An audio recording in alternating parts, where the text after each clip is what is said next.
चलिए दोस्तों शुरू करते हैं। ये इस क्लास में हम पढ़ेंगे अनुच्छेद 52 से 62 तक।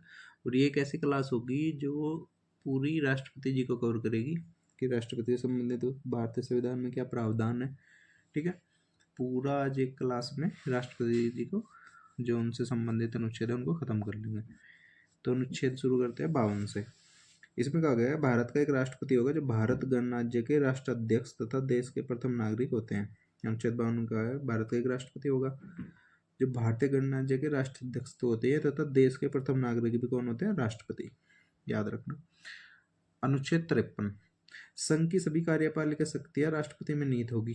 ठीक है, इन शक्तियों का प्रयोग संविधान के अनुसार सीधे या अपने अधीनस्थ अधिकारियों जैसे मंत्रिपरिषद, प्रधानमंत्री, राज्यपाल के माध्यम से करेंगे। साथ ही रक्षा बलों की सर्वोच्च कमान भी राष्ट्रपति में निहित होती है, क्योंकि कार्यपालिका की शक्तियां किस में निहित है? राष्ट्रपति में। तो सर्वोच्च रक्षा बलों की कमान भी इन्हीं में निहित होती है। अनुच्छेद 53 में कहा गया है कि कार्यपालिका शक्तियां किस में निहित है? राष्ट्रपति में। इन शक्तियों का प्रयोग या तो वो सीधे करेंगे संविधान के अनुसार या फिर अपने अधीनस्थ अधिकारियों से करेंगे।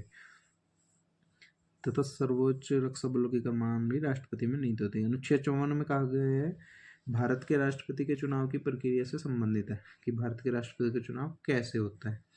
राष्ट्रपति का चुनाव एक निर्वाचक मंडल द्वारा होता है।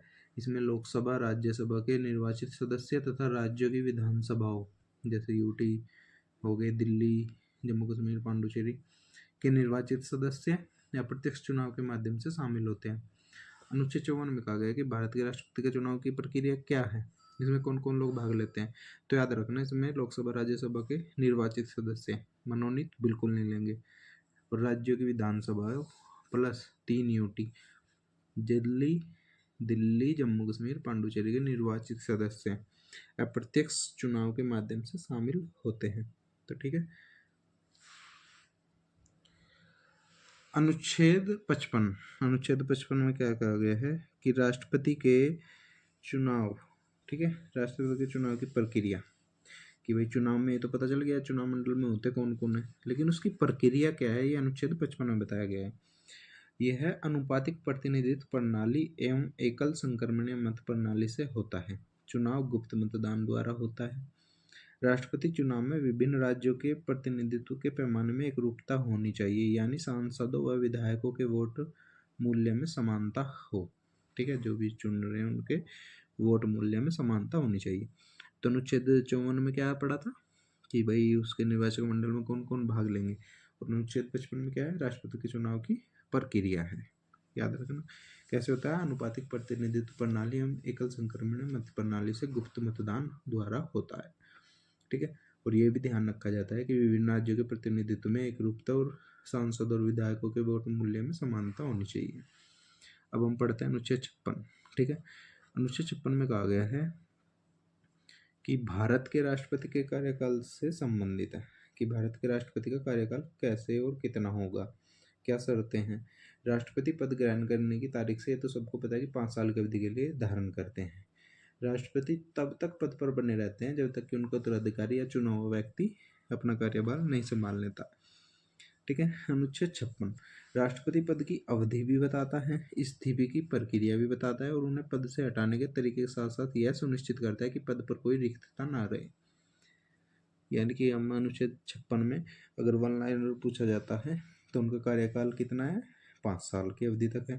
ठीक है, और राष्ट्रपति तब तक पद खाली नहीं कर सकते जब तक उनका उत्तराधिकार चुनकर जो आता है उत्तराधिकारी वो कार्यभार नहीं संभाल लेता। और साथ ही अनुच्छेद 56 यह भी बताता है कि राष्ट्रपति के पद की अवधि, इस्तीफे की प्रक्रिया, उन्हें पद से हटाने के तरीके के साथ साथ यह भी सुनिश्चित करता है अनुच्छेद 56 की पद पर रिक्तता ना रहे, पद कभी भी खाली ना हो।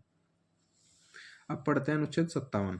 अनुच्छेद 57 में क्या है? राष्ट्रपति के चुनाव की पात्रता से संबंधित है कि राष्ट्रपति के पुनर्निर्वाचन की पात्रता, यानी कि राष्ट्रपति कितनी बार चुना जा सकता है और उससे संबंधित उसकी क्या योग्यता है, पात्रता होनी चाहिए, जिसके अनुसार कोई व्यक्ति जो राष्ट्रपति के पद पर रह चुका है या वर्तमान में है भी, वह संविधान के अन्य प्रावधानों के अधीन रहते हुए पुनः चुनाव के लिए पात्र होगा। यानी सिंपल सी बात है कि भारत में, एक लाइन याद रखना, अनुच्छेद 57 में क्या कहा गया है कि राष्ट्रपति के पुनर्निर्वाचन से संबंधित है, और इसमें ये फैक्ट याद रखना कि भारत में राष्ट्रपति कितनी भी बार चुनाव लड़ सकता है, चाहे वो कितनी बार हार जाए, कितनी बार भी जीत जाए, ऐसा नहीं है। जैसे यूएसए में सिर्फ शायद 2 बार है, लेकिन भारत में ऐसी कोई सीमा नहीं है, आप 10 बार भी राष्ट्रपति बन सकते हैं। ठीक है, अब हम पढ़ेंगे अनुच्छेद 58। तो आपको क्लास कैसी लग रही है कमेंट में ज़रूर बताना, और आई होप आपको सब टॉपिक क्लियर हो रहा होगा राष्ट्रपति से संबंधित। अनुच्छेद 58 में है, भारत के राष्ट्रपति के रूप में चुनाव के लिए आवश्यक योग्यताओं का वर्णन करता है।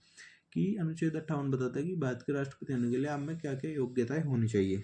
जैसे पहली, भारत का नागरिक हो। दूसरा है 35 साल की उम्र पूरी कर लिया हो। ठीक है, लोकसभा सदस्य बनने की योग्य हो। ठीक है, लाभ के पद पर ना हो। मोस्टली तो यही है, बाकी और भी सारी है, जब हम राष्ट्रपति पढ़ेंगे तो और अच्छे से डिटेल में पढ़ेंगे। अभी हम अनुच्छेद कर रहे हैं तो अनुच्छेद पे ही रहेंगे, उससे इर्द गिर्द बाद में जब हम पढ़ेंगे पूरी पॉलिटी अनुच्छेद के बाद ही, तो उसमें अच्छे से बताऊंगा।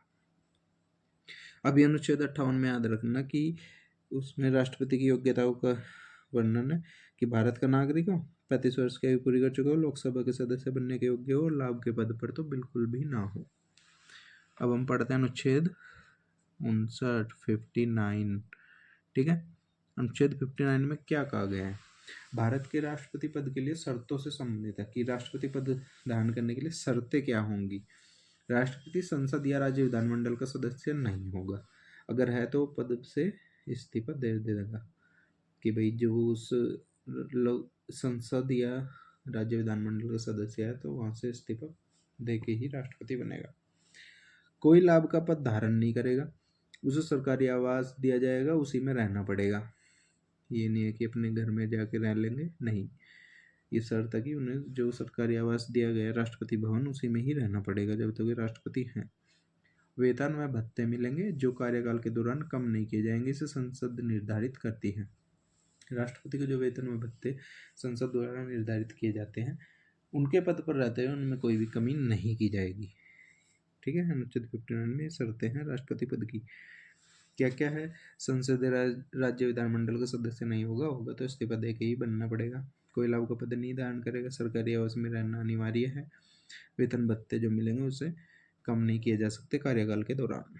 अनुच्छेद 60 में क्या कहा गया? भारत के राष्ट्रपति द्वारा ली जाने वाली शपथ का वर्णन है। ये तो है कि शपथ का वर्णन है, ये भी हमने पढ़ा है, लेकिन क्या कभी पता है कि राष्ट्रपति शपथ क्या लेता है? वो ऐसे नॉर्मल तो शायद बहुत लोगों को पता भी होगा, बट बता देता हूँ। वे संविधान व कानून के संरक्षण की शपथ लेते हैं। ठीक है, उनके अनुसार कार्य करने के लिए शपथ नहीं लेते, वे संविधान व कानून के संरक्षण की शपथ लेते हैं। याद रखना ये लाइन, संविधान और कानून के संरक्षण की शपथ लेते हैं। यह शपथ उन्हें भारत के मुख्य न्यायाधीश या सुप्रीम कोर्ट के वरिष्ठतम न्यायाधीश दिलाते हैं। राष्ट्रपति को शपथ कौन दिलाता है? अनुच्छेद 60 में राष्ट्रपति द्वारा ली जाने वाली शपथ का वर्णन है, और शपथ क्या लेते हैं? संविधान व कानून के संरक्षण की। और ये शपथ दिलाता कौन है? या तो भारत का मुख्य न्यायाधीश, अगर वे नहीं है या किसी कारण से कहीं गए हुए तो सुप्रीम कोर्ट के वरिष्ठतम न्यायाधीश भी दिला सकते हैं। ठीक है, अनुच्छेद 61 में क्या है? भारत के राष्ट्रपति पर महाभियोग चलाने की प्रक्रिया।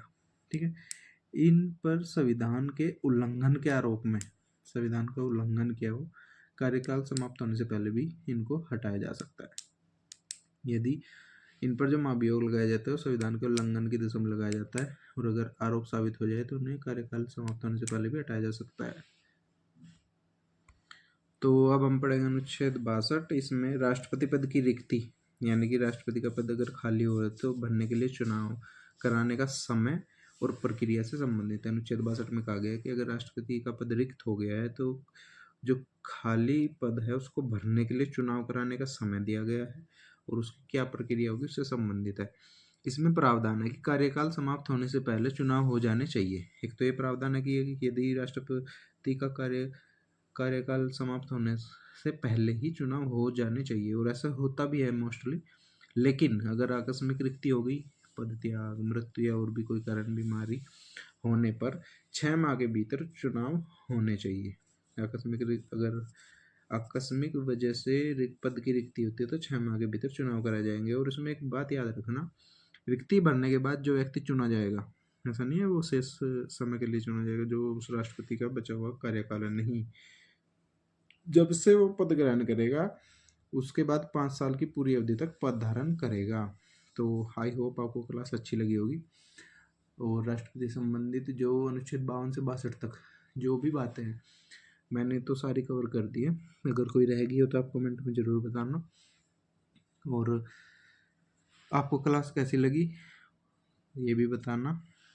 तो चलिए मिलते हैं नेक्स्ट क्लास में, तब तक के लिए बाय बाय।